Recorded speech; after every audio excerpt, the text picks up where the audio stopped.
Hi, y'all. Why don't we talk while I remake this flower arrangement for my room? So, I really wanted to talk about relationships. I feel like I start having these conversations with my friends, and I just feel like maybe other people need to hear them as well.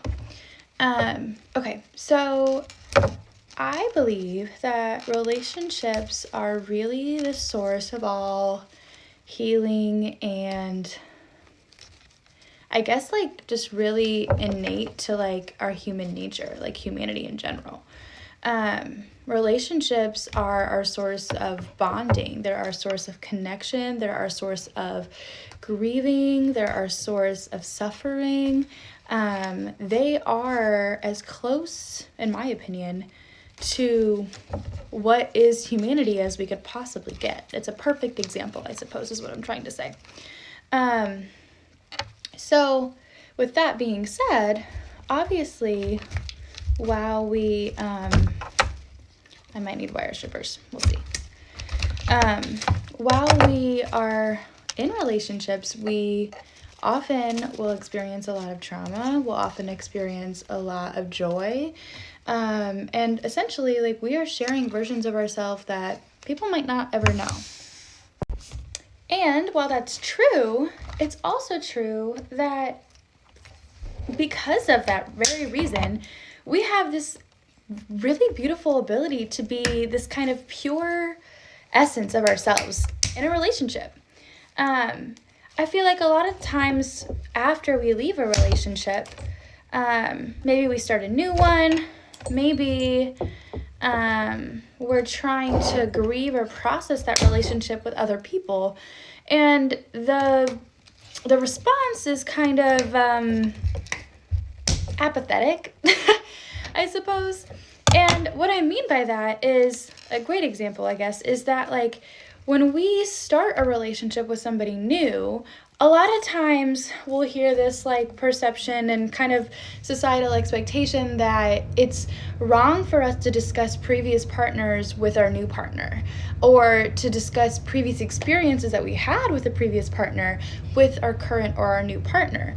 And for me, that's never really jived well. And I'm going to give you reasons why. You might disagree, and that's fine, but hear me out, right?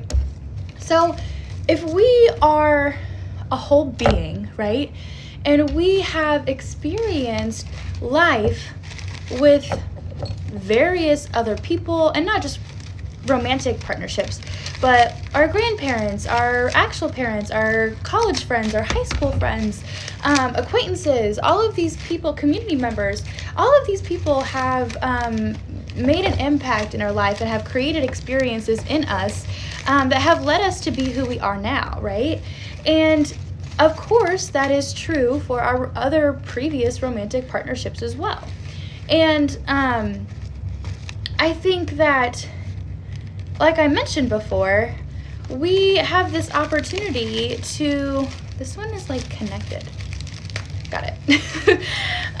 We have this opportunity to be this version of ourselves in this previous relationship, and hopefully as we have continued to grow throughout our life, we become a new person, right? But just because we're a new person doesn't necessarily mean that that experience that we had or that person that we had didn't shape us, because in reality they did. They helped create the experiences that we've had. And it's my belief that instead of looking at it as, how dare you share this experience with me because you're saying that you miss this person, or you miss this time period, or whatever the case might be, to me, I think that we should be able to share those experiences openly and honestly, because in my opinion, I think that is like the ultimate show of safety and vulnerability and transparency and openness in that present relationship. Just because you're talking about a previous relationship doesn't mean you want to go back to it. Just because you're saying that you miss that person doesn't mean that you want to be with that person, right? Just because you act about, dear goodness, that's kind of hard.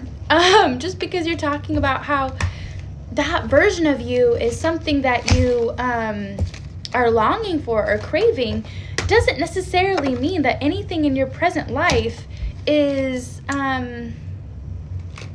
needing to be removed or to be changed in order to go back to that. It might just be you grieving, right? It might just be you admiring that aspect of yourself. It might be that something in your current life needs to be changed, or that you are picking up intuitively on something that you are craving or wanting to be fulfilled. But it doesn't necessarily mean that it has to mean that right away, right? And if your partner is choosing to share with you a version of themselves that you have never even met, right? That version of you that was with that previous partner 5 years ago, and you want to share that with your new partner, isn't that like, to me that's gorgeous. To me that's beautiful. To me that's like the definition of vulnerability and openness and sacredness. Like, I love you so much, or I am so safe, I guess. I'm so safe with you that I want to be able to share previous versions of myself with you, versions of myself that maybe weren't the best, versions of myself that I still had to learn things, versions of myself that maybe I was exhibiting toxicity, versions of myself that for some reason are important to me. And I want to and am willing to share that with you now, so that you get to know aspects of me that you wouldn't have had the opportunity to know prior, right? I don't know why we think it's so awful to talk about these things. Specifically, one I think that comes to mind all the time is men when we talk about sex. Like, oh, God forbid, like, don't talk about the time that, like, you had this previous experience with a previous partner. I don't want to know about it. And, you know, like, I'm not saying, like, boundaries are boundaries, right? Like, of course, like, if that's a boundary in your relationship, that's fair. There's nothing wrong with that if that's your boundary. But what I'm trying to say is it's naive to expect that you have had a person that has had a whole life before you, right? And you know that, you're aware of that this person has had previous partners, has had previous sexual encounters, has had previous experiences, period. And you don't want to learn about them, or don't want to hear about them, or don't want to engage with them because it makes you uncomfortable. I think that's something that we need to change. I think that's something that is just really debilitating when we start to try to make community, when we start to make really deep, sacred connections with people. I think that if given the opportunity to start having conversations about who we are, who we used to be, who we wanted to be, how things changed for us, then I think that we would really vote ourselves well into developing a deeper connection, developing a connection that has more grace in it, developing a connection that is centered around, I want to say unconditional love, but I don't always believe that that's the greatest format for a relationship. There has to be boundaries. And if there's a boundary, unconditionality isn't really the same synonym, right? However, maybe unconditional grace for our partner. Maybe a continued desire to get to learn this person. I hear a lot of the time conversations from individuals who've had relationships for years and years. I'm trying to put more in, but I just don't think I think this is enough. She's cute, right?